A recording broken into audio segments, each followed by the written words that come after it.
He talked because there was no point in remaining silent. He talked because the pain was unbearable and the interrogator knew exactly how to apply it. He talked because some small part of him, the part that remembered what loyalty had once meant to him, wanted to undo at least some of the damage he had caused. When it was over, when there was nothing left to tell, Anthony Ferraro stood before him one last time. "My brother will want to see you," he said. "He will want to look into your eyes and understand how this happened, how the man he trusted above all others could betray him so completely." Marco raised his head, his face swollen and bloody, and managed something that might have been a smile. "Your brother is a fool," he said. "He always was. That is why this happened. That is why it will happen again, no matter how many walls the old man builds." Anthony regarded him with something that might have been pity. "Perhaps," he said, "but you will not be here to see it." He turned to his men and nodded once. "Bring him to the mansion. The Don is waiting." They loaded Marco back into the sedan and drove through the pre-dawn streets of Atlantic City, past the boardwalk where the first joggers were beginning their morning runs, past the casinos where the night's last gamblers were stumbling out into the grey light, past all the normal scenes of a city waking to another ordinary day. Marco watched it all through swollen eyes, knowing that he would never see it again. The mansion was ablaze with light when they arrived. Every window was illuminated, every door stood open, and men moved through the grounds with the purposeful energy of an organization mobilizing for war. Don Dominic Ferraro was standing on the front steps, still wearing the suit he had worn to his poker game, his face a mask of cold fury that Marco had never seen before. They dragged him from the car and threw him at the Don's feet. And that was when Dominic Ferraro finally stopped laughing at Enzo's second wall. But the full reckoning, and the price that everyone would pay for this night of betrayal, that is a story for another chapter. Don Dominic Ferraro had not slept in 36 hours. He stood in the grand study that had belonged to his father and his grandfather before him, surrounded by the trappings of power that he had inherited rather than earned, and he stared at the man kneeling on the Persian carpet before him with an expression that shifted between rage and something that might have been grief. Marco Benedetti was barely recognizable. The interrogators had done their work thoroughly, leaving his face a ruin of bruises and dried blood. His body slumped with the exhaustion of a man who had been broken in every way that mattered. His hands were bound behind his back, and 2 soldiers stood on either side of him, ready to act if he made any sudden movement. But there was no fight left in Marco. There was nothing left in him at all except the hollow shell of a man waiting for the end. 20 years, Dominic said, his voice low and dangerous. 20 years you served this family. You ate at my table. You stood at my side. You knew every secret, every weakness, every vulnerability we possessed. And you sold it all to the Torellos for $2 million. Marco raised his head with effort, meeting the Don's eyes with a gaze that held no fear, no regret, only a weary acceptance of what was to come. "It was never about the money," he said, his voice raspy from hours of screaming. "It was about respect. Something you never gave me, something you never understood." Dominic's hand moved before he could stop himself, striking Marco across the face with enough force to knock him sideways. The soldiers caught him before he hit the ground, hauling him back to his knees with practiced efficiency. "Respect," Dominic spat. "You want to talk to me about respect? You who betrayed every oath you ever swore? You who would have destroyed everything my family built for 3 generations? You have no right to speak that word in my presence." Marco laughed, a wet, gurgling sound that bubbled up from somewhere deep in his chest. "Your family," he said. "Your empire. You talk like you built something, Dominic, like you earned any of this. But what did you ever do except be born to the right father? What did you ever create that was not handed to you on a silver platter?" The words hung in the air, their truth cutting deeper than any blade. Dominic stood frozen, his face pale beneath the flush of anger, and for a long moment no one in the room dared to breathe. Then a voice spoke from the doorway, quiet and measured, cutting through the tension like a knife through silk. "He is trying to provoke you. Do not give him the satisfaction." Everyone turned to see Enzo Catalano standing at the threshold of the study, his grey cardigan slightly rumpled, his ancient eyes taking in the scene with an expression of profound weariness.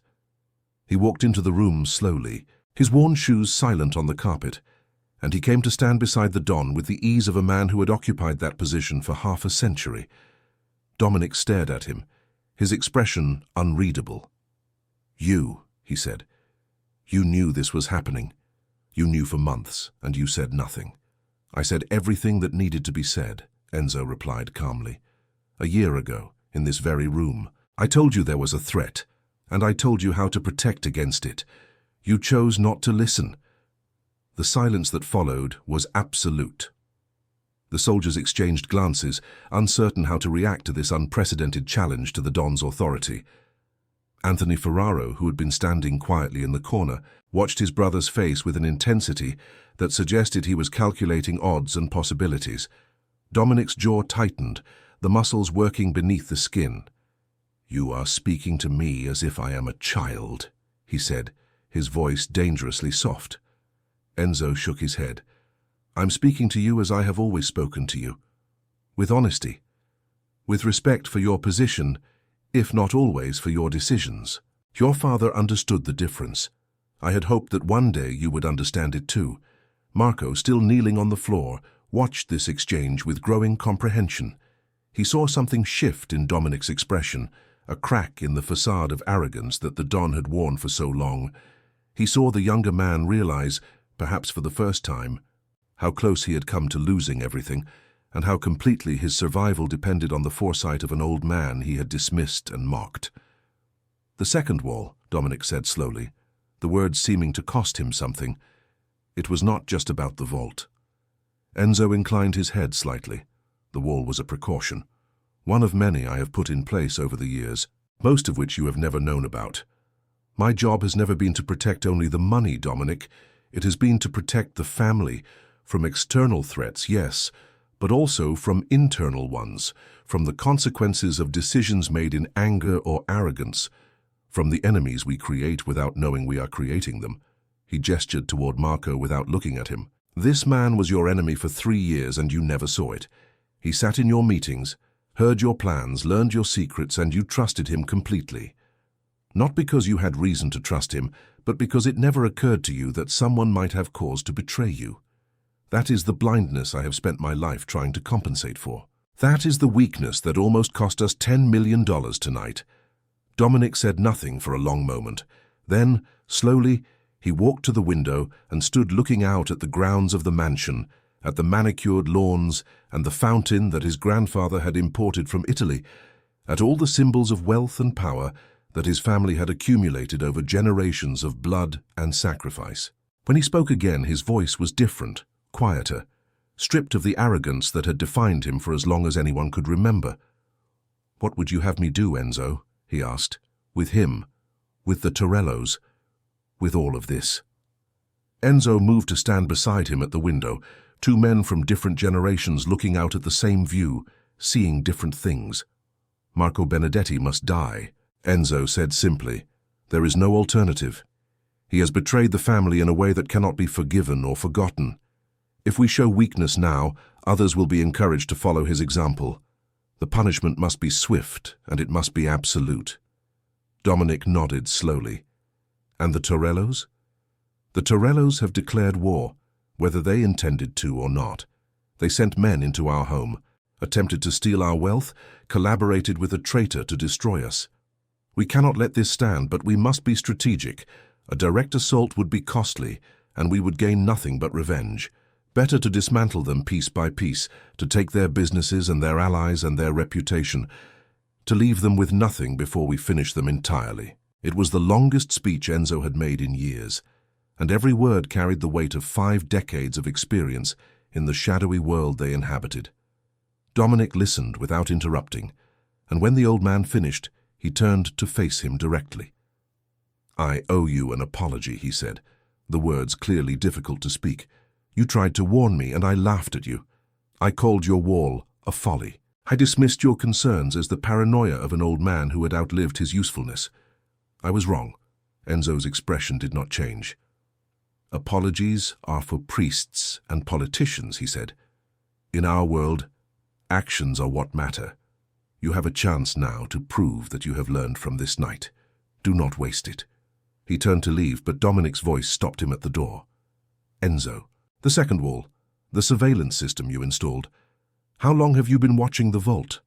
The old man paused, considering his answer. "Since the day I finished building it," he said, finally. "I watch everything, Dominic. It is what I do.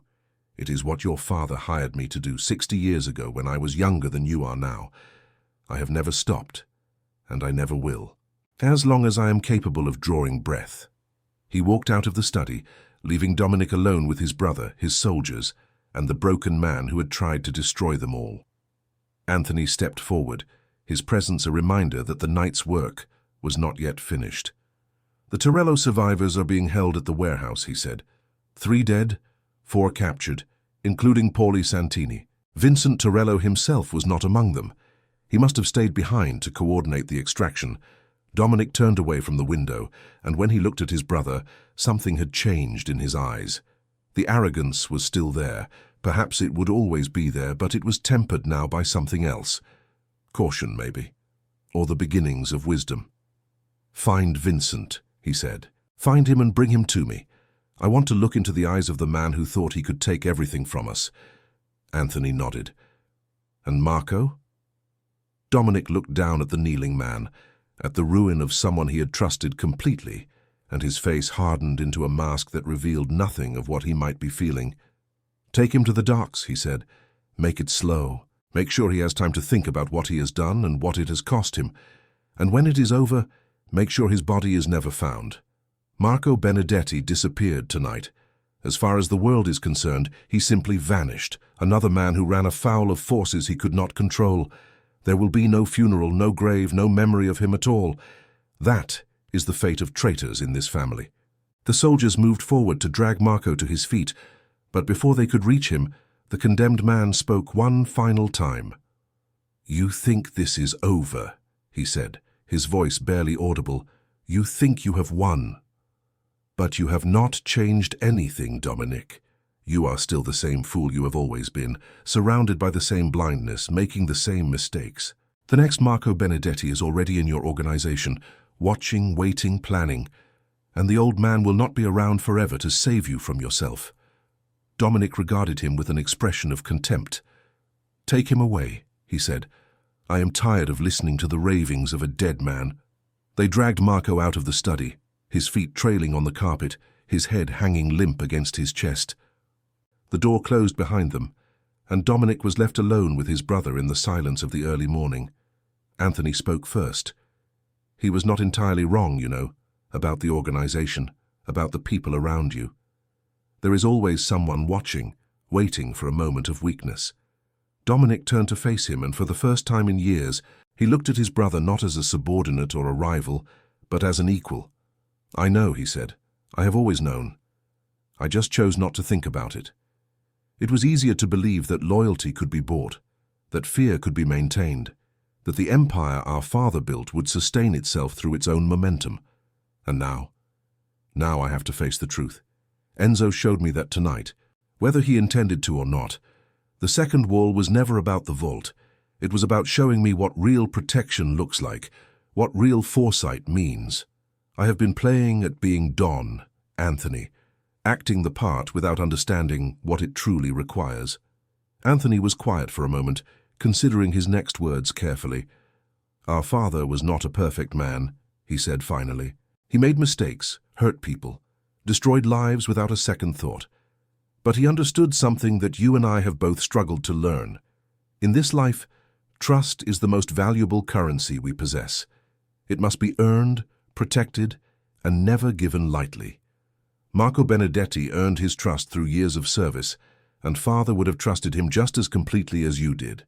The difference is that Father would have had someone like Enzo watching him every moment, looking for the cracks that eventually appeared. Someone like Enzo." Dominic laughed softly, shaking his head. "There is no one like Enzo. There never has been.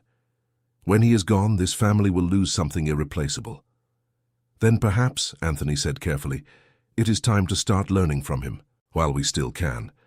Dominic looked at his brother with new eyes, seeing for the first time the intelligence and ambition that had always been there, hidden beneath the surface of quiet competence. "You have changed," he said.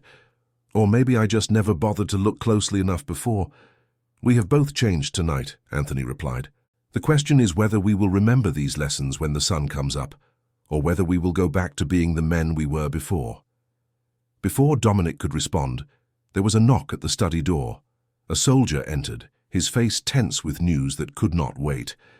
"Don Ferraro," he said, "we have located Vincent Torello. He is holed up in a warehouse in Pleasantville with maybe a dozen men. They know we are coming. They are preparing to make a stand." Dominic straightened, his posture shifting from contemplation to command. "Then we will give them the fight they are expecting," he said. "Gather our men, every soldier, every capo, everyone who can hold a weapon. Tonight we end the Torello family once and for all." The soldier nodded and hurried out to carry the orders. Dominic turned to his brother one final time. "Are you with me?" Anthony met his eyes steadily. "I have always been with you, Dominic. You just never asked before." They walked out of the study together, two brothers united for the first time in years, bound by blood and circumstance, and the shared understanding that the night ahead would define everything that came after.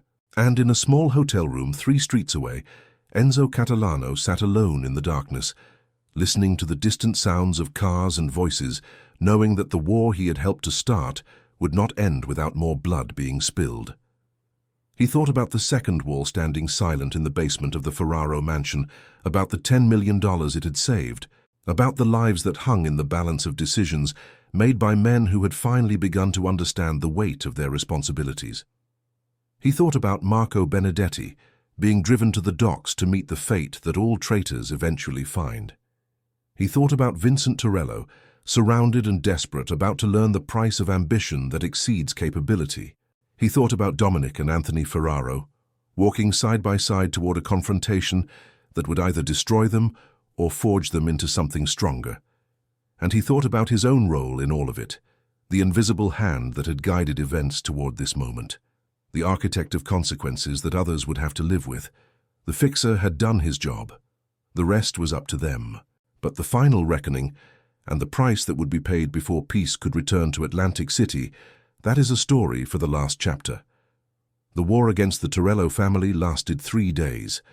It was not the prolonged campaign of attrition that Enzo Catalano had recommended, the careful dismantling of an enemy piece by piece.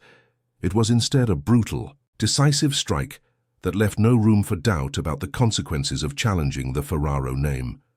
Dominic Ferraro led the assault himself, something he had not done in years.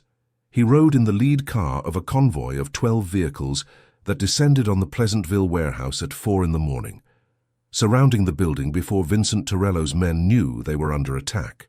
The gunfight that followed was brief and savage, the Ferraro forces overwhelming the defenders through sheer numbers and superior firepower. Vincent Torello was captured alive, as Dominic had ordered.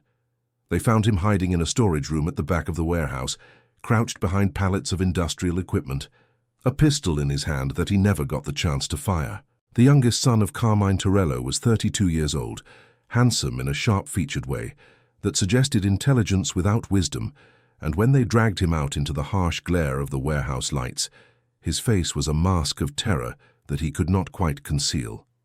They brought him to the Ferraro mansion, to the same study where Marco Benedetti had knelt just hours before, and they forced him to his knees on the same Persian carpet that still bore the faint stains of Marco's blood.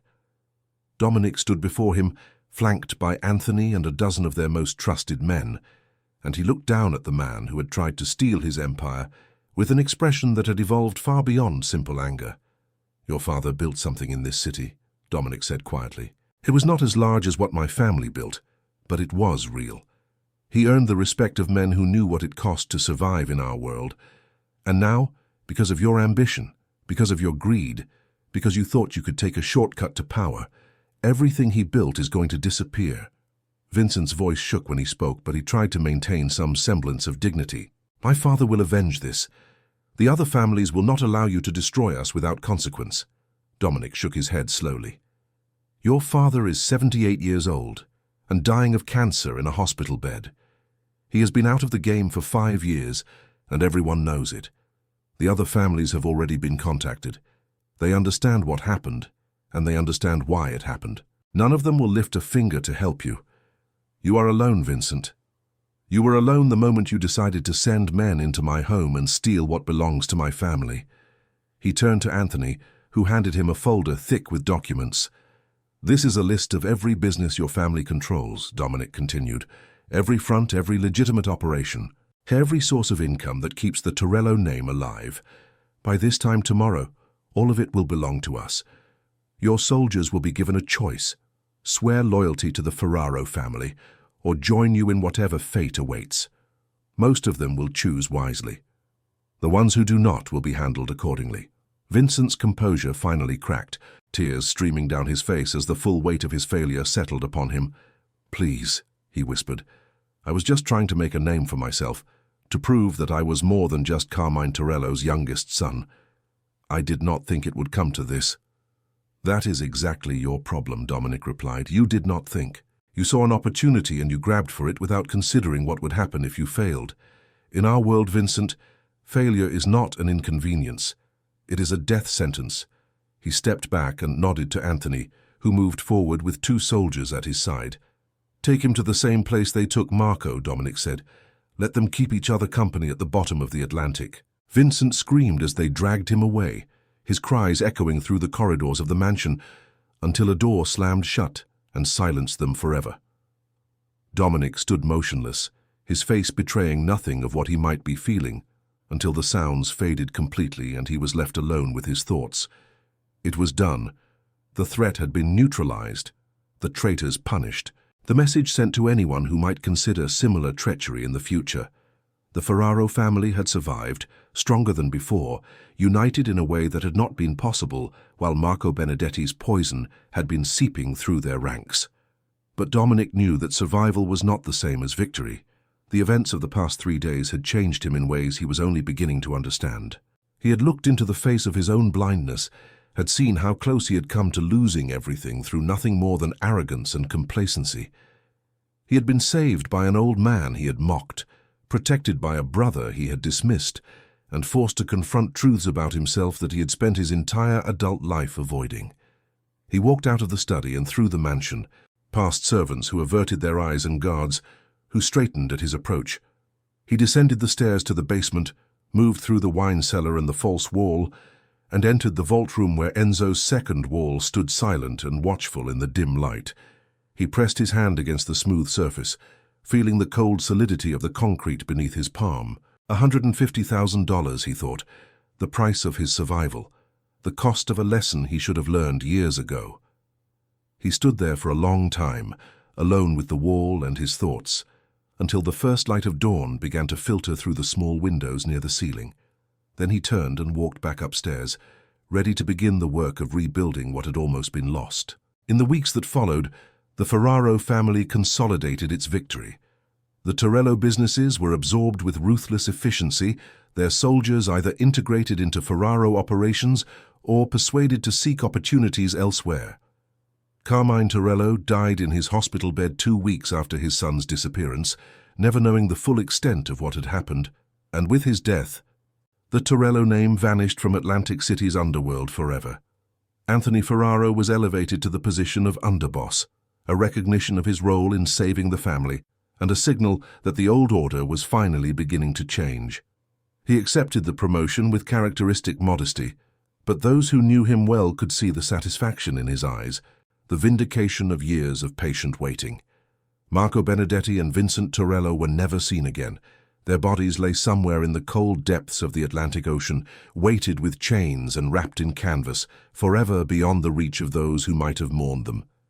In the social clubs and back rooms where the family's business was conducted, their names became cautionary tales, whispered warnings about the price of betrayal and the folly of ambition unchecked by wisdom. And Enzo Catalano returned to his quiet apartment, to his solitary meals and his evening walks along the boardwalk, to the invisible existence he had cultivated for 50 years. He had done his part. He had built his wall, had anticipated the threat, had orchestrated the response that saved the family he had served since before Dominic Ferraro was born. Now it was time to step back into the shadows where he belonged, to watch and wait and prepare for whatever challenges the future might bring. But fate, as Enzo had learned long ago, rarely respects the plans of men. It was a Thursday afternoon in late November, 3 months after the night of the betrayal, when Dominic Ferraro came to visit Enzo at his apartment. It was an unprecedented gesture, the Don of the family traveling to the humble home of a servant rather than summoning him to the mansion. Enzo watched from his window as the black Cadillac pulled up to the curb, as Dominic emerged alone and walked up the cracked steps to the building's entrance. He opened the door before Dominic could knock, stepping aside to let the younger man enter the small, neat space that had been Enzo's home for nearly 40 years. The apartment was sparse, furnished with pieces that had been old when Maria was still alive, but it was clean and well-maintained, a reflection of the meticulous nature of its occupant. Dominic looked around, taking in the details of Enzo's life with an expression of barely concealed surprise. He had never been here before, had never thought to wonder how the old man lived when he was not at the mansion, attending to the family's needs. Now, seeing the worn carpet and the faded photographs and the single bookshelf lined with volumes in Italian and English, he felt a strange sensation that might have been shame. "I should have come sooner," he said. "After everything that happened, I should have thanked you properly." Enzo gestured to one of the 2 chairs that faced each other across a small table, waiting until Dominic sat before lowering himself into the other. "There is nothing to thank me for," he said. "I did my job.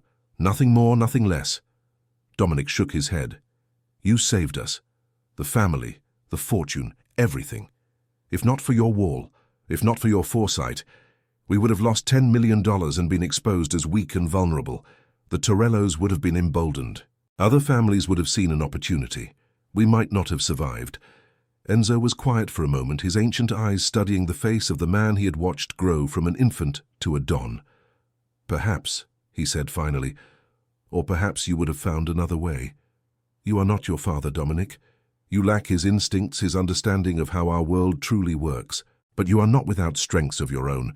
You have adapted, you have learned. You have begun to see the importance of things you once dismissed.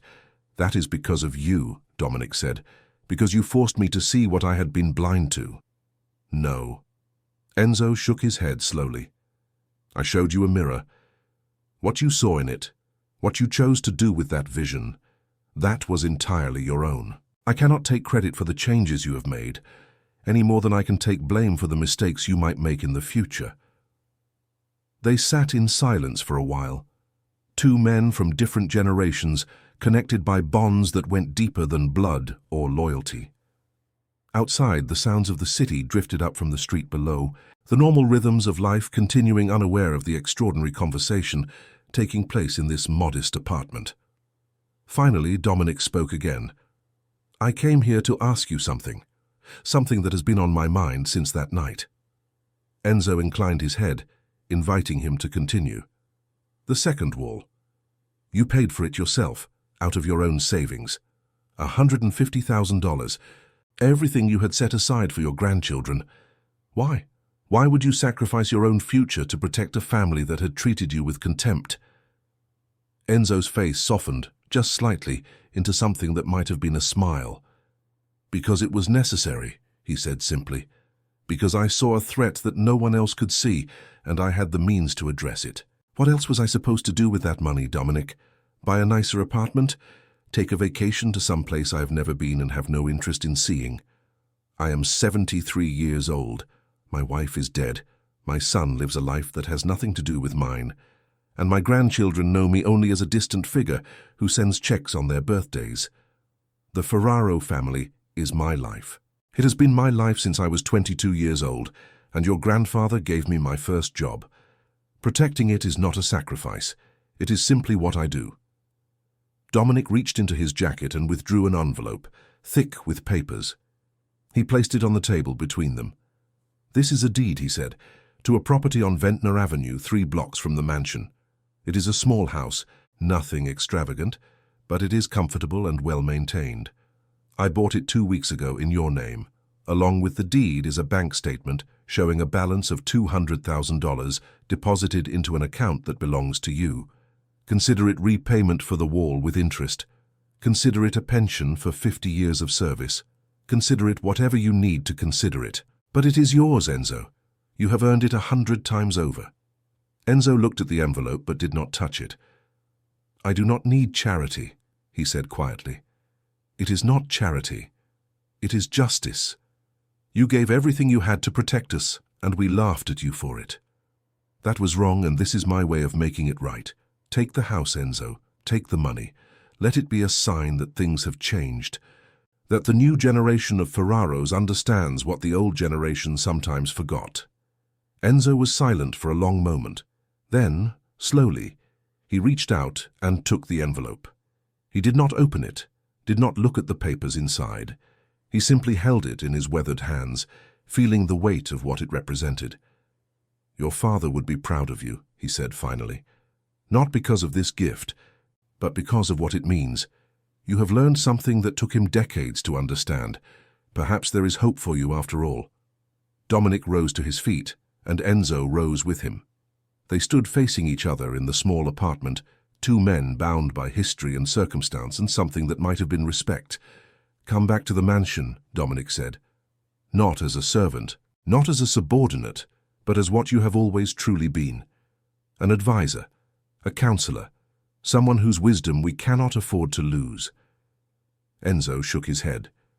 "My place is in the shadows, Dominic. It always has been. I will continue to watch, to listen, to prepare for the threats that others cannot see. But I will do it from here, from the margins, where I have always been most effective. That is the role I was made for. That is the role I will play until the day I die." They shook hands, a formal gesture that carried the weight of everything that had passed between them. Then Dominic walked to the door, pausing at the threshold to look back one final time. "The wall," he said, "the second wall you built? What will happen to it now? Now that the threat it was designed to protect against has been eliminated?" Enzo's expression did not change, but something flickered in his ancient eyes. "A new threat will come," he said. "It always does. And when it arrives, the wall will be there, waiting." Dominic nodded slowly, understanding passing between them without the need for further words. Then he walked out, leaving Enzo alone in his apartment, with the envelope in his hands and the weight of 50 years of secrets pressing down upon his shoulders. That night, Enzo walked to the Ferraro mansion one final time. The guards let him pass without question, as they always had, and he made his way down to the basement, to the vault room where his creation stood silent and watchful in the darkness. He pressed his hand against the second wall, feeling the solidity of the concrete, the hidden sensors pulsing beneath the surface, the life he had poured into this structure that no one else would ever fully understand.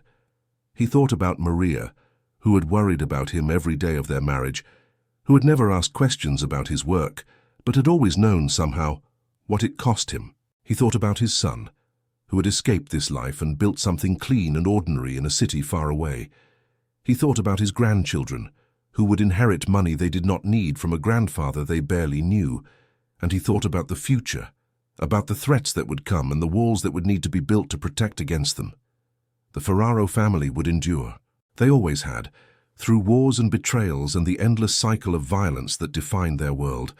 And as long as Enzo Catalano drew breath, he would be there in the shadows, watching, preparing, building the walls that no one else could see. He turned off the lights and climbed the stairs for the last time, leaving the mansion behind and walking out into the cold November night. The stars were bright overhead, the air crisp and clean, and somewhere in the distance he could hear the sound of the ocean, the same ocean that now held the bodies of the men who had tried to destroy everything he had spent his life protecting. The second wall had saved $10 million, but more than that, it had saved a family. It had saved a legacy, and it had taught a valuable lesson to those wise enough to learn it. In this life, Enzo thought as he walked slowly back to his apartment, the greatest protection is not the walls we build against our enemies. It is the wisdom to see the threats that others cannot see, and the courage to prepare for them, even when everyone around us laughs at our caution. The second wall had been mocked, dismissed, called an old man's folly. And in the end it had proven to be the difference between survival and destruction. That was enough. That was everything. Enzo Catalano, the fixer, the invisible guardian of the Ferraro family, closed the door of his apartment and sat down in his chair by the window. He looked out at the city he had protected for 50 years, at the lights and shadows of Atlantic City stretching toward the sea, and he allowed himself a rare moment of peace. Tomorrow, there would be new threats to anticipate, new walls to build, new lessons to teach to those who were willing to learn. But tonight, for this single precious moment, Enzo could rest. The second wall was standing. The family was safe. And sometimes, that was the only victory that mattered. The autumn wind carried the smell of salt and decay through the streets of Atlantic City on the night Enzo Catalano decided to build his second wall. It was October of 1973, and the boardwalk lights flickered against a sky heavy with the promise of rain. In the great mansion on Ventnor Avenue, where the Ferraro family had conducted their business for 3 generations, the old man stood alone in the basement, his weathered hands pressed against cold concrete, listening to secrets that only stone could tell. Enzo was 72 years old. His hair had turned white decades ago, and his face carried the deep lines of a man who had seen too much and spoken too little. He wore the same grey cardigan he had worn for 15 years, patched at the elbows by his late wife Maria, and his shoes were polished but worn thin at the soles. To look at him, one might mistake him for a retired school teacher, or perhaps a widowed shopkeeper, living out his final years in quiet anonymity. No one would guess that this unassuming figure had saved the Ferraro empire from destruction no fewer than 11 times. They called him the Fixer, though never to his face. In the hierarchy of the organization, Enzo held no official title. He was not a soldier, not a capo, not an underboss. He carried no gun, broke no bones, collected no debts. His name appeared on no police reports, and informants who had betrayed dozens of Ferraro associates over the years had never once mentioned the old man in the grey cardigan. He existed in the spaces between violence and consequence, in the quiet moments before disaster, in the meticulous preparation that transformed potential catastrophe into mere inconvenience. On this night, Enzo had called upon 3 masons from the old country, men who had worked for his father in Sicily before the war, and who now lived quiet lives in South Philadelphia. They arrived in an unmarked van at 3 in the morning, speaking only in the dialect of their village, carrying tools that had been passed down through 4 generations of their family. Enzo paid them in cash, as he always did, and he asked no questions about their lives, as they asked none about his. The basement of the Ferraro mansion was a marvel of paranoid engineering. Behind the wine cellar, past a false wall that swung open on hidden hinges, lay the heart of the family's financial operations. The vault had been installed in 1951 by Dominic Ferraro's father, the late and legendary Salvatore Ferraro, who had built his empire on bootlegged liquor and legitimate garbage collection contracts. The vault door weighed 3,000 pounds, forged from steel that had been salvaged from a decommissioned Navy destroyer. The walls were reinforced concrete, 18 inches thick, embedded with steel rebar in a crosshatch pattern that would defeat any drill or cutting torch.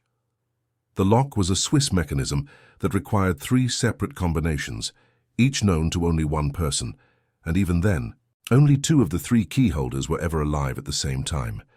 Inside that vault, on any given night, lay between $8 and $12 million in cash, the liquid assets of an organization that stretched from the gambling halls of Atlantic City to the union offices of Newark to the construction sites of Philadelphia. It was money that could not be deposited in banks, money that existed only in crisp bundles of $100 bills wrapped in brown paper and stored in fireproof safes. It was the lifeblood of the Ferraro family, and it was Enzo Catalano's sacred duty to ensure that it remained protected. But Enzo had noticed something that troubled him. 3 weeks earlier, during his weekly inspection of the basement, he had observed a hairline crack in the eastern wall of the vault room. It was barely visible, a thread-thin line that ran from floor to ceiling at an angle that suggested settling in the foundation. To anyone else, it would have been meaningless, a natural consequence of a building that had stood for 60 years on sandy Atlantic City soil. But Enzo had not survived 7 decades in this life by dismissing the meaningless. He had spent the following weeks in research, pulling building permits from the city archives, consulting with structural engineers under false pretenses, even traveling to the basement of the neighboring property. which the Ferraros had purchased 15 years ago precisely to prevent anyone from tunneling into the vault. What he discovered confirmed his suspicions. The crack was not merely settling, it was the first visible symptom of a much larger problem, a shift in the water table caused by the construction of a new hotel 2 blocks away. Within 5 years, perhaps less, the eastern wall would develop structural weaknesses that could be exploited by anyone with sufficient knowledge and patience. And so Enzo had decided to build a second wall. The plan was simple in concept, but complex in execution.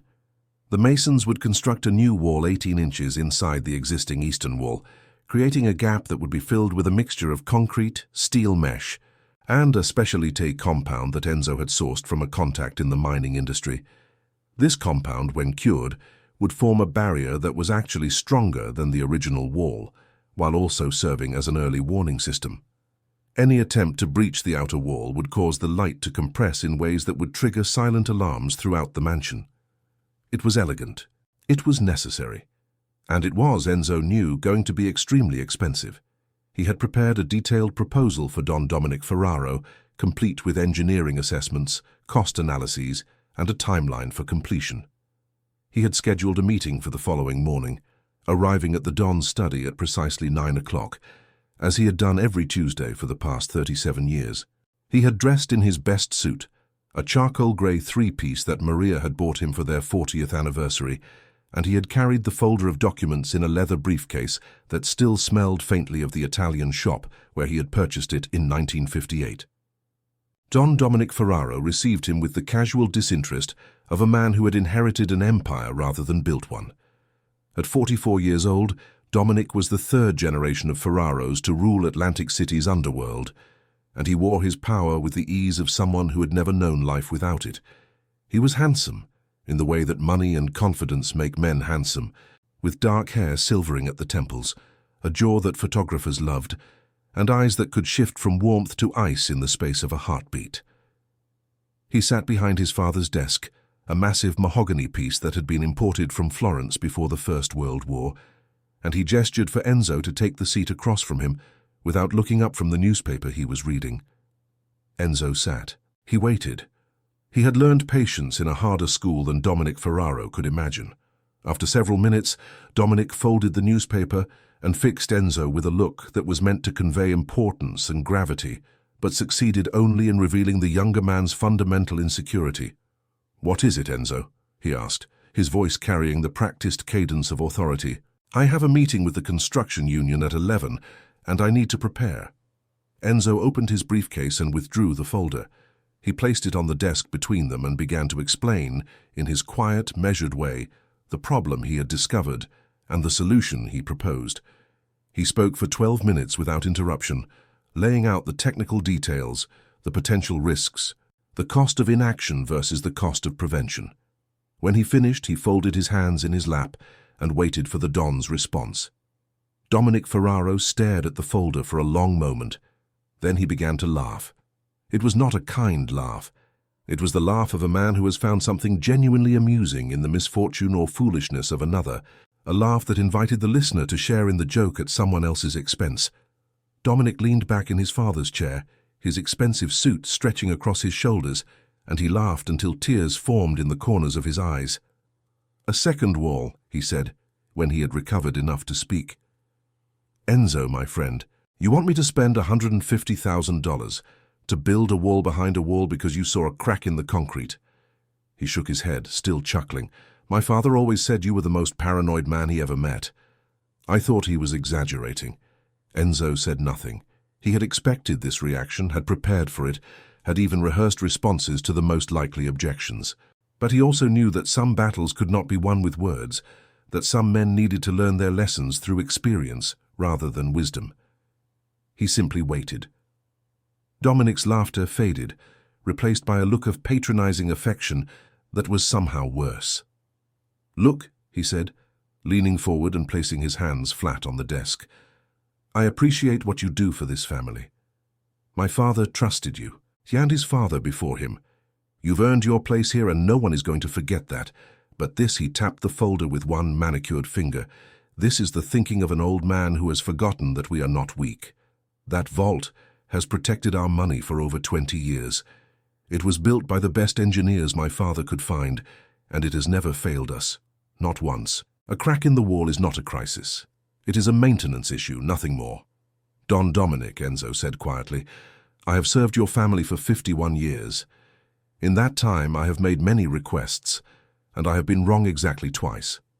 Both times, I admitted my error and accepted the consequences. I am asking you to trust my judgment now, as your father did, as your grandfather did. Dominic's expression hardened. My father and grandfather lived in different times, he said. They faced different threats. The world has changed, Enzo. We have lawyers now, accountants, legitimate businesses that generate more profit than the old ways ever did. The vault is a relic, a safety deposit box for money that we will eventually move into proper investments. Spending $150,000 to reinforce it would be like putting a new engine in a car we are planning to sell. He stood, signaling that the meeting was over. I appreciate your concern, he said, his tone making clear that he did not appreciate it at all. But the answer is no. Focus your attention on things that matter. The Torello family is making noise about the garbage contracts again, and I need to know if they are serious or just posturing. That is where your talents are needed, not building walls behind walls like some medieval lord preparing for a siege. Enzo rose from his chair. He collected his briefcase, leaving the folder on the desk. He walked to the door of the study, his worn shoes silent on the Persian carpet.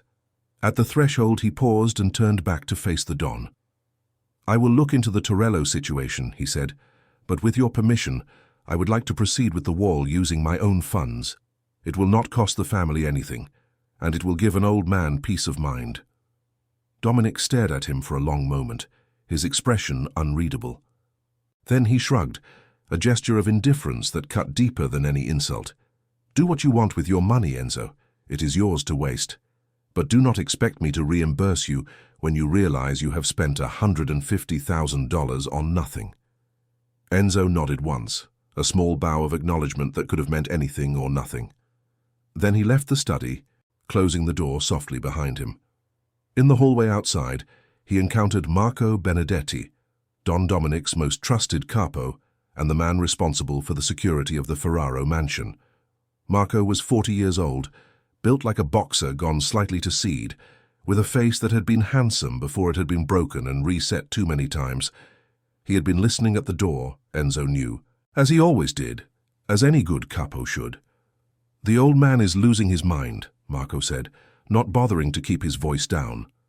A second wall. What next? A moat filled with alligators. Enzo looked at the capo with eyes that had seen men like him come and go for half a century. Marco Benedetti was loyal, or at least he believed himself to be. He was competent, within the narrow range of his competencies, and he was, like his master, utterly incapable of imagining threats that he could not see with his own eyes. The Don has made his decision, Enzo said. I will respect it as I always have. Marco laughed, a coarser echo of his master's amusement. You do that, old man, and while you are building your little wall, try not to strain yourself. We would hate to lose our most valuable antique. He walked away, still chuckling, leaving Enzo alone in the hallway. The old man stood there for a moment, listening to the sounds of the mansion around him. Somewhere upstairs, a maid was running a vacuum cleaner. In the kitchen, the cook was preparing lunch, the smell of garlic and tomatoes drifting through the air. Outside, a gardener was trimming the hedges that lined the circular driveway, the snip of his shears keeping time with the rhythm of a normal day in the Ferraro household.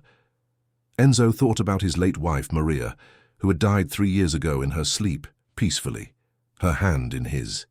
He thought about his son, who had left the life 30 years ago and now worked as an accountant in Chicago, a man Enzo saw once a year at Christmas, if the weather was good for traveling.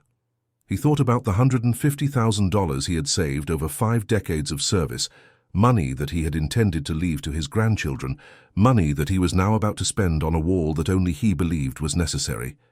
Then he walked down to the basement, where the masons were waiting, and he told them to begin. The construction took 6 weeks. Enzo supervised every hour of it, sleeping on a cot in the corner of the vault room, eating meals brought to him by the cook who had known him since she was a girl, working in her mother's kitchen. He watched the masons lay each brick, mix each batch of morite, install each sensor and alarm. He checked their work obsessively, not because he doubted their skill, but because he needed to understand every inch of the wall that would stand between the Ferraro fortune and whatever threat his instincts told him was coming. During those 6 weeks, Don Dominic visited the basement exactly once. He stood in the doorway of the vault room, surveying the construction with an expression of bemused contempt, and he said nothing. He simply shook his head, as if confronted by a particularly stubborn child engaged in a particularly foolish project, and then he returned to his study to conduct the business of his empire. Marco Benedetti visited more often, always with a comment designed to remind Enzo of his diminished status. He called the second wall Enzo's Folly, a nickname that spread quickly through the ranks of the Ferraro organization. Soldiers joked about it in the social club on Arctic Avenue. Capos mentioned it during their weekly meetings, always good for a laugh. Even the legitimate business associates, the lawyers and accountants, who kept the Ferraro empire running smoothly, heard the story and shook their heads at the old man's paranoia. Enzo heard all of it. He said nothing. He continued to build his wall. On the night the construction was finally complete, Enzo stood alone in the vault room, his hand pressed against the smooth surface of the new wall. It was beautiful in its way, a testament to craftsmanship and foresight that only he could appreciate. The Masons had returned to Philadelphia, paid in full, sworn to silence by bonds of loyalty that predated Enzo's birth. The sensors were active, feeding data to a monitoring station that only Enzo knew how to access. The mortar had cured, the steel mesh had bonded with the concrete, and the wall stood ready to fulfill its purpose, whatever that purpose might turn out to be. Enzo allowed himself a rare moment of doubt. Perhaps Dominic was right. Perhaps he was simply an old man, grown fearful in his age, seeing threats where none existed. Perhaps the crack in the eastern wall was just settling, just the natural consequence of time and geology, signifying nothing. Perhaps he had just wasted his life savings on a monument to his own paranoia. Then he remembered something his father had told him 60 years ago, on the docks of Palermo as they waited for the ship that would carry them to America. A wise man, his father had said, prepares for the disaster that never comes, because the one time he does not prepare will be the one time it arrives. Enzo turned off the lights in the vault room and climbed the stairs to the main floor of the mansion. The house was quiet, the family asleep, the guards at their posts. He walked out the front door and down the circular driveway to the street, where his old Chevrolet was parked beneath a streetlight that had been flickering for weeks. He drove home to his empty apartment, heated a can of soup for dinner, and fell asleep in his chair watching the late news. He did not dream, or if he did not remember. 6 months later, the betrayal came. It did not announce itself with gunfire or explosions. It did not arrive in the form of a rival family's assault or a federal investigation. It came instead in the form of a man that everyone trusted, a man who had sat at Don Dominic's table and eaten his food and sworn his loyalty on the graves of his ancestors. It came in the form of Marco Benedetti, and it came for the vault. But that is a story for another chapter. Marco Benedetti had been planning his betrayal for 3 years. It had begun as a thought, nothing more, a fleeting fantasy that crossed his mind during one of Don Dominic's interminable lectures about loyalty and tradition and the sacred bonds that held the Ferraro family together. Marco had sat in his usual chair, nodding at the appropriate moments, murmuring agreement when agreement was expected, and he had thought to himself, "This man is a fool, and fools do not deserve empires." The thought had shocked him at first. He had grown up in the organization, the son of a soldier who had died in service to the old Don Salvatore Ferraro. He had been raised on stories of loyalty rewarded, of patience leading to power, of the natural order that governed their world.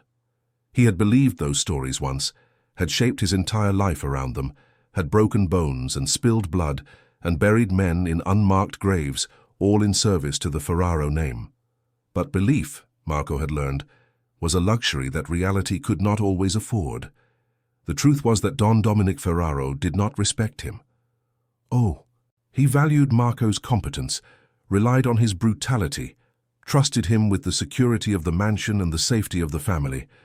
But respect was something different, something that Dominic reserved for men who wore suits instead of shoulder holsters, men who conducted business in boardrooms instead of back alleys, men who had never felt the crack of bone beneath their fists or washed blood from beneath their fingernails. Marco had watched as younger men, men with college degrees and family connections, rose through the organization while he remained exactly where he had always been. He had watched as Dominic brought in outsiders, lawyers and accountants and consultants, giving them access to information that Marco himself was denied. He had watched as the old ways, the ways that had built the Ferraro empire and kept it strong for 3 generations, were slowly abandoned in favor of legitimate businesses and legal investments and all the other trappings of respectability that Dominic seemed to crave. And Marco had grown tired of watching. The plan had come together slowly, piece by piece, like a puzzle that only revealed its picture when the final elements were in place. Marco had contacts in other families, relationships that he had cultivated over years of dealing with the delicate negotiations that kept the peace between rival organizations. He had information about the Ferraro operations that no one else possessed, details about shipments and payments and the precise schedules of the men who guarded the mansion. And he had, most importantly, access to the vault. Marco Benedetti was one of only 5 people who knew all 3 combinations to the vault door. It was a security measure that dated back to the old Don's time, a recognition that the man responsible for protecting the family's assets needed to be able to reach them in an emergency. The other 4 key holders were Don Dominic himself, his younger brother Anthony, who managed the family's legitimate construction business, the family's longtime accountant Salvatore Greco, and the old man Enzo Catalano. For 3 years, Marco had studied the vault's defenses. He knew the patrol schedules of the guards, the rotation of the surveillance cameras, the precise timing of the sensor sweeps that monitored the basement. He knew which doors squeaked and which floorboards creaked and which shadows could hide a man from view. He had tested the system 100 times, probing for weaknesses, cataloging vulnerabilities, building a map of the vault's defenses that existed only in his memory. And then Enzo Catalano had built his second wall. At first, Marco had been amused by the old man's paranoia. The jokes he made at Enzo's expense were genuine, born of the contempt that practical men often feel for those who worry about problems that do not exist. But as the weeks passed and the wall took shape, Marco began to feel something else. Unease. A nagging sense that the old man knew something, saw something, understood something that Marco himself had missed. He had watched Enzo during the construction, observed the meticulous care with which the fixer supervised every detail of the work. He had seen the sensors being installed, had noted the way Enzo's eyes tracked the wiring as it disappeared into the walls. He had tried to learn what monitoring systems had been put in place, what alarms might be triggered by an unauthorized entry, what new obstacles now stood between him and the $10 million that sat behind that reinforced door. But Enzo Catalano was not a man who shared his secrets. Marco had approached him once, casually, pretending interest in the technical aspects of the construction. "Nice work," he had said, running his hand along the smooth surface of the new wall. "Must have cost you a fortune. What kind of sensors did you use?" Enzo had looked at him with those ancient eyes, eyes that seemed to see through flesh and bone to the intentions that lay beneath. "The kind that work," the old man had replied, and then he had turned away and refused to say another word. That was when Marco knew. The old man suspected something. Perhaps not the specifics of the plan, perhaps not the timing or the method, but something. Enzo Catalano had spent 50 years anticipating problems before they arose, and some instinct, some sixth sense, honed by decades of survival, had alerted him to the threat that Marco represented. The second wall was not just paranoia, it was preparation, and Marco Benedetti was its target. For several months after the wall's completion, Marco considered abandoning his plan. The risk had increased substantially, and the reward, while still considerable, no longer seemed worth the potential consequences. He had money saved, enough to disappear if he chose, to start a new life in some distant city, where the Ferraro name meant nothing.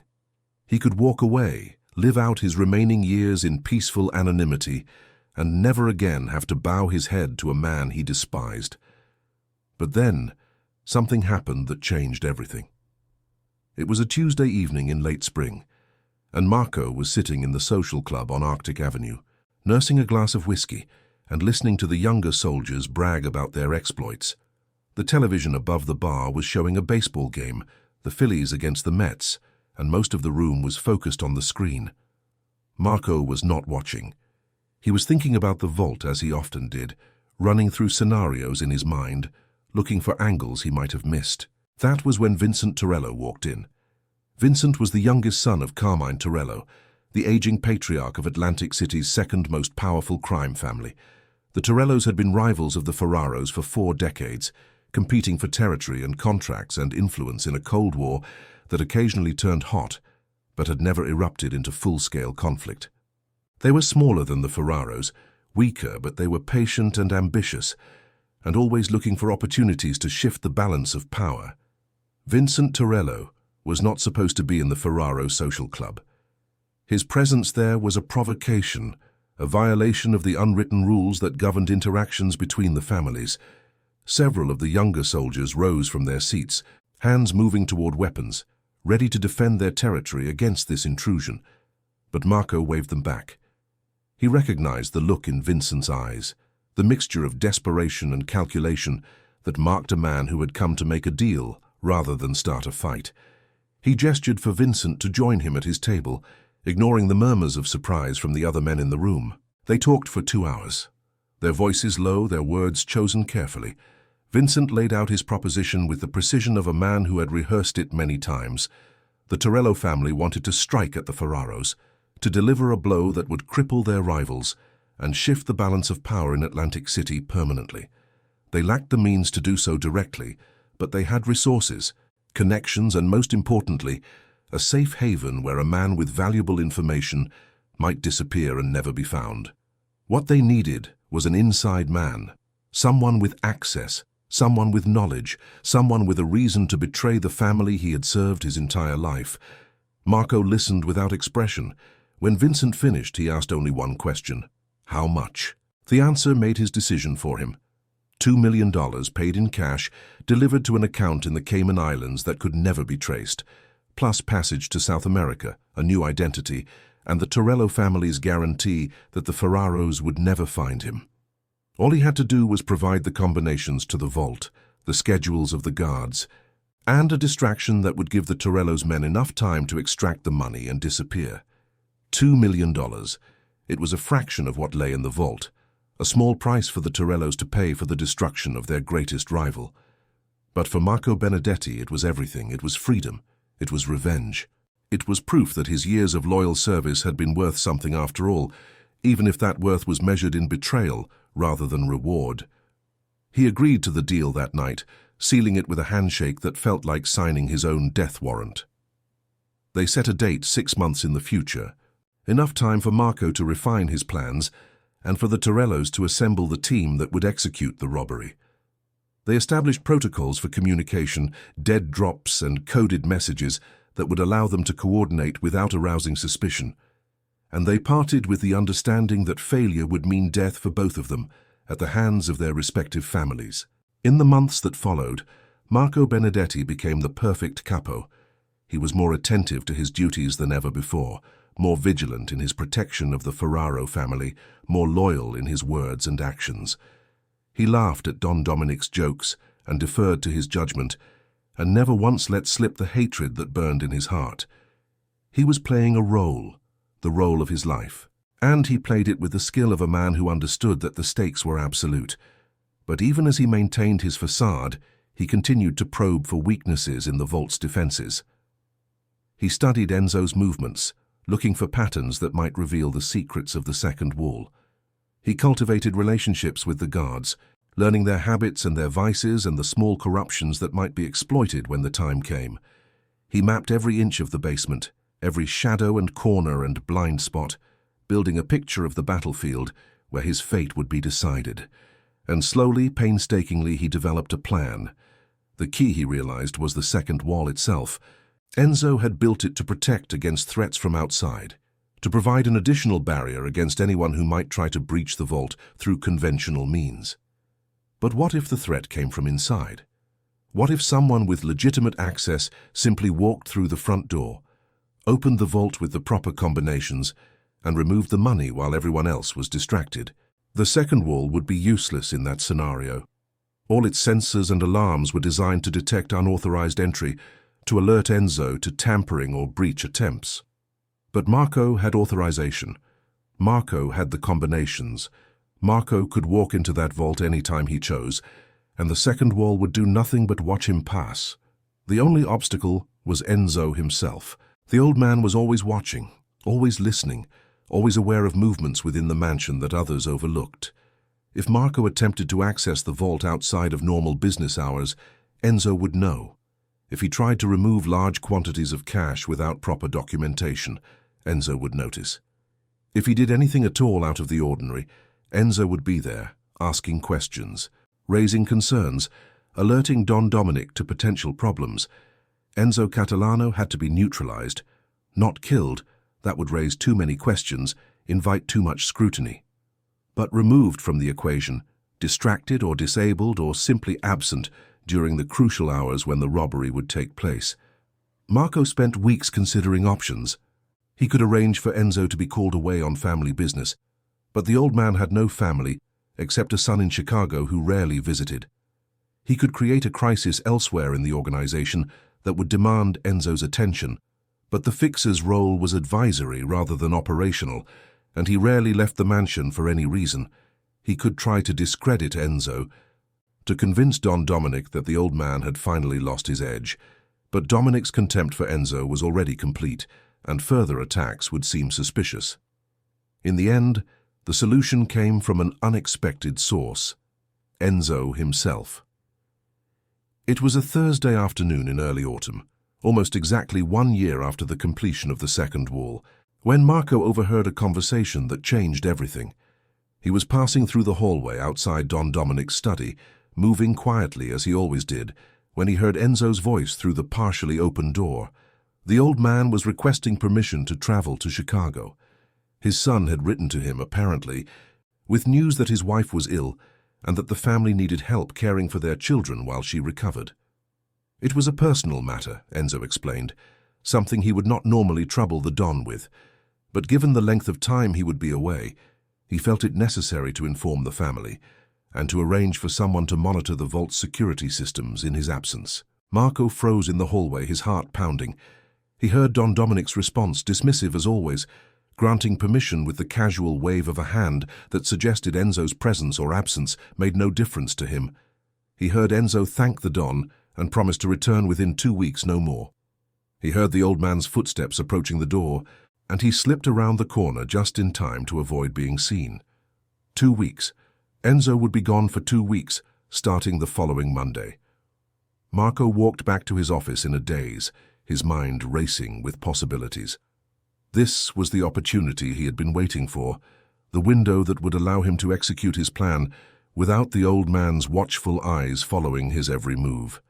He would need to contact Vincent Torello immediately, to accelerate their timeline, to assemble the team and prepare the distraction and coordinate every element of the operation to take place during Enzo's absence. It was risky. The compressed schedule meant less time for preparation, more chances for something to go wrong. But it was also necessary. Who knew when another opportunity like this would present itself? Enzo Catalano had not left Atlantic City in 15 years, and there was no guarantee he would ever do so again. Marco made his decision. He would strike while the old man was gone. Over the following days, he set his plan in motion with the efficiency of a man who had spent 3 years preparing for this moment. He contacted Vincent through their established channels, informing him of the accelerated timeline and confirming the arrangements for his extraction once the job was complete. He identified the guards who would be on duty during the target window and made sure they were men he had cultivated. Men whose loyalty could be bought or whose vigilance could be dulled with the right incentives. He prepared the distraction, a fire at one of the Ferraro warehouses on the outskirts of the city. Time to draw attention away from the mansion at the critical moment, and he watched Enzo Catalano pack his single battered suitcase and climb into a taxi bound for the train station, never knowing that he was leaving behind not just the vault he had protected for 50 years, but the family he had served for his entire adult life. The old man paused at the door of the taxi, looking back at the mansion with an expression that Marco could not read. Was it sadness, premonition, or simply the melancholy of an aging man leaving behind the only home he had known for decades? Marco would never know, and in that moment he did not care. He watched the taxi disappear around the corner, and then he went inside to make the final preparations for his betrayal. The robbery was scheduled for Thursday night, 4 days after Enzo's departure. Marco had chosen the timing carefully. Thursday was a light day at the mansion, with fewer guards on duty, and Don Dominic typically attending a standing poker game at a private club in Margate. The household staff would be minimal, the family members occupied with their own affairs, and the vault would sit unguarded, except for the electronic systems that Marco knew how to defeat. The Torello team would enter through a service entrance at the rear of the property, a door that Marco had ensured would be unlocked and unmonitored. They would proceed directly to the basement, where Marco would meet them and provide access to the vault. The extraction would take no more than 30 minutes, with the cash loaded into duffel bags and carried out through the same entrance they had used to enter.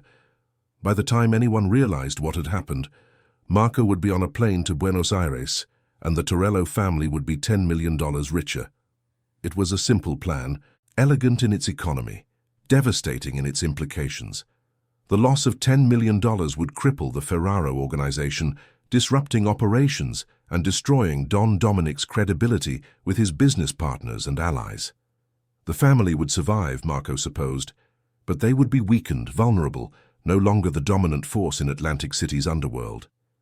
And Don Dominic Ferraro, the man who had laughed at Enzo's second wall and dismissed Marco's years of loyal service, would have to live with the knowledge that his arrogance had cost him everything.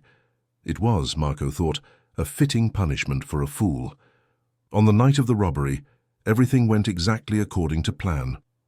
Don Dominic left for his poker game at 7 o'clock, his driver pulling the black Cadillac out of the circular driveway right on schedule. The household staff finished their duties and departed by 8, leaving only the skeleton crew of guards that Marco had carefully selected for this evening. The fire at the warehouse started at 9:15, drawing the attention of the police and fire departments and creating exactly the kind of chaos that would mask any disturbance at the mansion. At 9:30, Marco walked down to the basement alone. He moved through the familiar corridors with the confidence of a man who had made this journey 1,000 times before. Past the wine cellar, with its racks of expensive vintages that Don Dominic collected but rarely drank. Through the false wall that swung open at his touch, revealing the narrow passage that led to the vault room. Into the chamber itself, where the massive steel door waited in the dim light of the emergency lamps. Marco paused there, taking a moment to appreciate the magnitude of what he was about to do. 50 years of Ferraro wealth, accumulated through blood and violence and careful manipulation, sat behind that door, and in a few minutes it would all be his. He entered the first combination, heard the tumblers click into place, then the second, then the third. The door swung open with a soft hydraulic hiss, revealing the interior of the vault, the stacks of cash in their brown paper wrappers, the fireproof safes that contained documents and ledgers that the family could never allow to fall into the wrong hands. Marco stepped inside and began to work. He did not notice the small red light that had begun to blink on a panel hidden behind a false section of the second wall. He did not hear the silent alarm that traveled through wires concealed within the mortar, carrying a signal to a receiver that no one in the Ferraro organization knew existed. He did not see the old man in the grey cardigan who sat in a cramped apartment in Atlantic City, watching a small monitor that showed the interior of the vault in grainy black and white, his weathered face illuminated by the flickering screen. Enzo Catalano had never gone to Chicago. The letter from his son had been real, the illness of his daughter-in-law genuine, but Enzo had sent money instead, a generous check that would cover the cost of hired help while his grandson's wife recovered.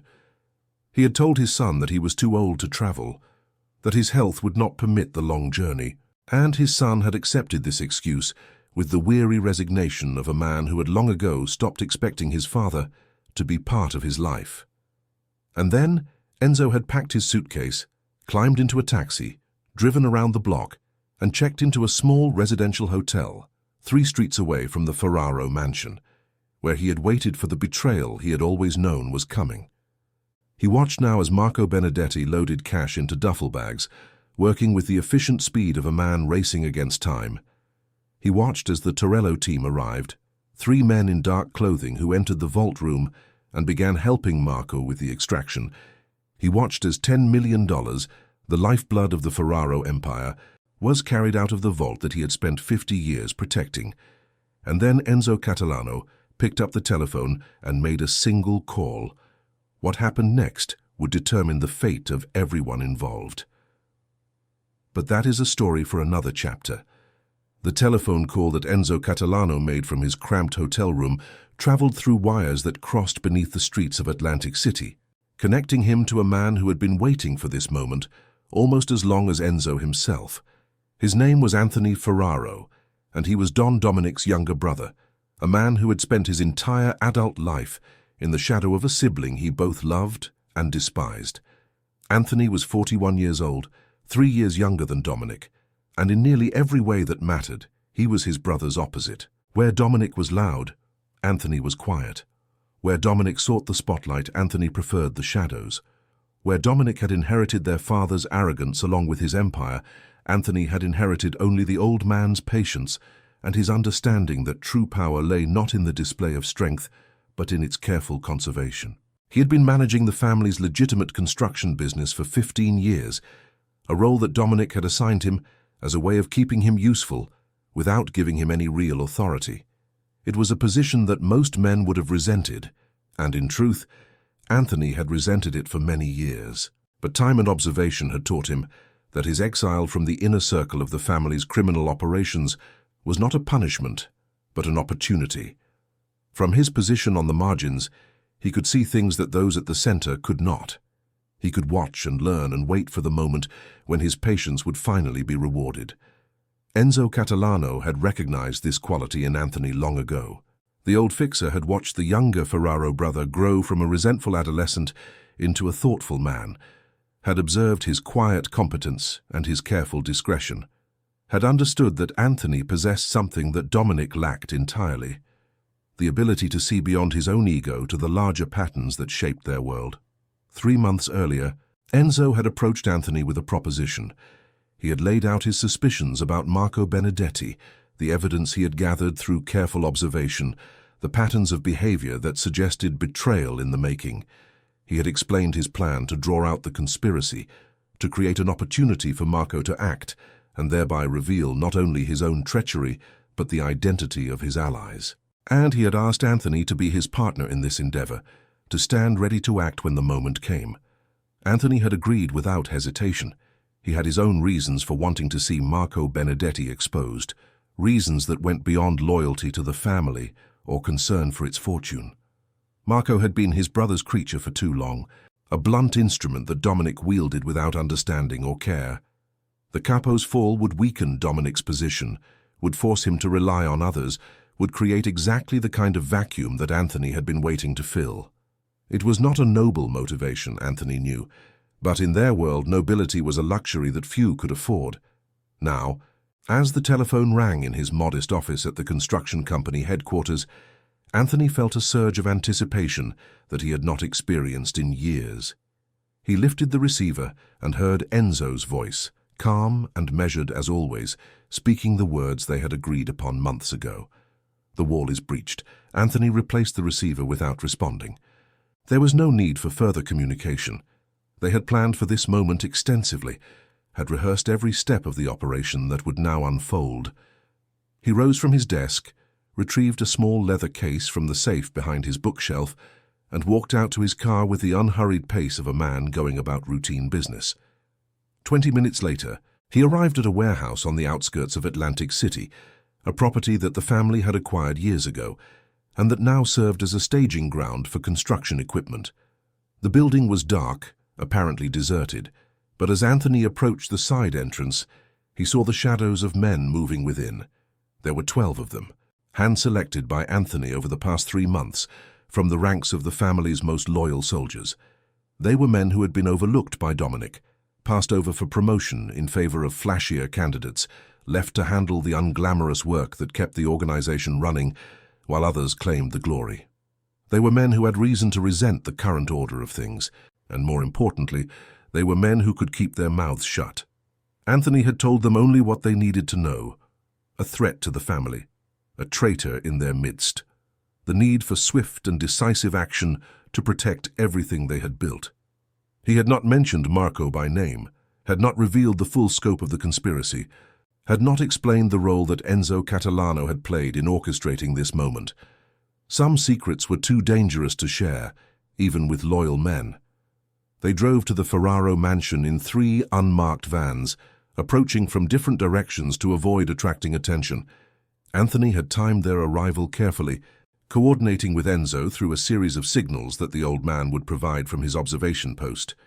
The robbery was still in progress, the Torello team still loading cash into their vehicles, Marco still believing that his betrayal was unfolding exactly as planned. The trap was about to spring shut. Anthony positioned his men around the perimeter of the property, covering every possible exit. He stationed 2 of his best shooters on the rooftops of neighboring buildings, giving them clear lines of sight to the service entrance that Marco had left unlocked for his co-conspirators. He placed himself at the front of the mansion, ready to confront his brother's most trusted Capo when the moment came. And then he waited. Inside the vault, Marco Benedetti was beginning to feel the first stirrings of unease. The extraction was taking longer than planned, the sheer volume of cash requiring more trips to the waiting vehicles than he had anticipated. His Torello partners were growing nervous, casting glances at the door, checking their watches with increasing frequency. The window of opportunity was narrowing, and every minute they remained in the mansion increased the risk of discovery. "Hurry!" Marco hissed at the man beside him, a thick-necked enforcer named Paulie, who had been sent by Vincent Torello to oversee the operation. "We need to be out of here in 10 minutes. Paulie grunted in response, hefting another duffel bag onto his shoulder. "Relax," he said. "Your guards are taken care of, and the Don is across town losing money at cards. Nobody knows we are here." But Marco was not relaxed. Something felt wrong, a prickling at the back of his neck that he had learned to trust over years of dangerous work. The mansion was too quiet, too still. The guards he had bribed should have been making their rounds, maintaining the appearance of normalcy, even as they looked the other way.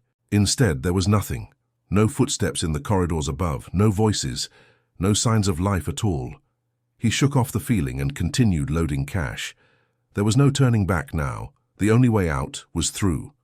5 minutes later, the last of the money had been extracted from the vault. Marco took a final look around the empty chamber, at the bare shelves and open safes that had held the Ferraro fortune for more than 2 decades. He felt a moment of something that might have been regret, a fleeting acknowledgement of everything he was leaving behind. Then he turned and followed the Torello team out of the vault, through the narrow passage, past the wine cellar, up the stairs to the service corridor that led to the rear exit. They never made it outside. The first sign of trouble was the sound of the door at the end of the corridor slamming open, followed by the blinding glare of flashlights cutting through the darkness. Marco threw up his hand to shield his eyes, reaching for his weapon with the other. But before he could draw, he heard a voice that froze him in place. "Put down your guns, all of you, now." It was Anthony Ferraro's voice, calm and authoritative in a way that Marco had never heard before. The younger Ferraro brother stepped into the corridor, flanked by armed men who moved with the disciplined precision of soldiers rather than street thugs. Their weapons were raised and steady, covering every member of the Torello team with lethal efficiency. Marco's mind raced through possibilities. Fight was suicide. Flight was impossible. Negotiation was his only chance. "Anthony," he said, forcing his voice to remain steady, "this is not what it looks like." "I can explain." Anthony's expression did not change. He walked forward slowly, his eyes fixed on Marco's face, and when he spoke, his voice was soft, almost gentle. "You were my brother's most trusted man," he said. "He gave you everything: power, respect, a place at his table. And this is how you repay him, by selling us to the Torellos, by taking everything our father built and handing it to our enemies. Marco felt a cold sweat breaking out on his forehead. The Don will want to hear my side of this, he said. I have rights. I have served this family for 20 years. You have nothing, Anthony replied. You gave up your rights the moment you opened that vault door. He turned to his men and issued a single command. Take them. What followed was swift and brutal. The Torello team resisted, as Marco had known they would, and 3 of them died in the corridor before the others surrendered. Paulie took a bullet through the shoulder but survived, screaming curses as he was dragged away by Anthony's men. The duffel bags full of cash were recovered, every dollar accounted for, and carried back down to the vault by soldiers who asked no questions about what had happened or why. Marco himself was not killed. Anthony had been explicit about this point when planning the operation with Enzo. The Capo's death would be too easy, too quick, and an escape from consequences rather than a reckoning with them. Marco Benedetti would live long enough to face Don Dominic Ferraro and explain his betrayal. He would live long enough to name his accomplices, to reveal every detail of the conspiracy, to provide information that the family could use against the Torellos in the war that was surely coming. And then, only then, would he be allowed to die. They bound his hands and dragged him to the front of the mansion, where a black sedan waited in the circular driveway. As they pushed him into the back seat, Marco caught a glimpse of a figure standing in the shadows near the entrance, an old man in a grey cardigan who watched the proceedings with an expression of infinite sadness. You knew, Marco said, the words escaping before he could stop them. You knew all along. Enzo Catalano stepped forward into the light spilling from the mansion's windows. His face was lined and weary, the face of a man who had seen too much of human weakness and human cruelty to be surprised by anything. He looked at Marco for a long moment, and when he spoke, his voice was barely above a whisper. I built that wall to protect this family, he said, not just from thieves and enemies, but from itself, from the blindness of power and the corruption of trust. I hoped I was wrong about you, Marco. I hoped the man I watched grow up in this organization was better than what I feared. But hope is not a strategy. And I learned a long time ago that the only way to protect the things you love is to prepare for the worst that people can do. Marco stared at him, understanding dawning in his eyes. The trip to Chicago, the letter from your son, it was all a lie. Enzo shook his head. The letter was real. My daughter-in-law is sick and my son needed help. But I sent money instead of going myself, because I knew that if I left, you would act. And I needed you to act, Marco. I needed you to show your true face, so that this family could see what had been hiding among them all along. Marco laughed, a bitter sound that echoed in the quiet night. You sacrificed me, he said, used me as bait to catch a bigger fish. I gave you a choice, Enzo replied. Every step of the way, you had a choice. You could have remained loyal. You could have been content with what you had. You could have been the man I once believed you were. But you chose differently, and now you will live with the consequences of that choice. He turned away, walking back toward the mansion, his worn shoes crunching softly on the gravel driveway. At the entrance he paused and looked back one final time. The second wall saved $10 million tonight, he said, but that was never really the point. The point was to save this family from the rot that was growing at its heart. I only wish the cure did not have to be so painful. Then he was gone, disappearing into the mansion that he had protected for 50 years, leaving Marco Benedetti alone in the back seat of the sedan with nothing but the weight of his own decisions. They drove him to a warehouse on the docks, a place that the Ferraro family used for conversations that could not be held in polite company. Anthony was waiting there, along with a man Marco recognized as one of the family's most skilled interrogators. Over the next several hours, Marco told them everything: the 3 years of planning, the meetings with Vincent Torello, the network of contacts and safe houses and escape routes that the conspiracy had built. Every name, every date, every detail that might be useful in the war that was about to begin.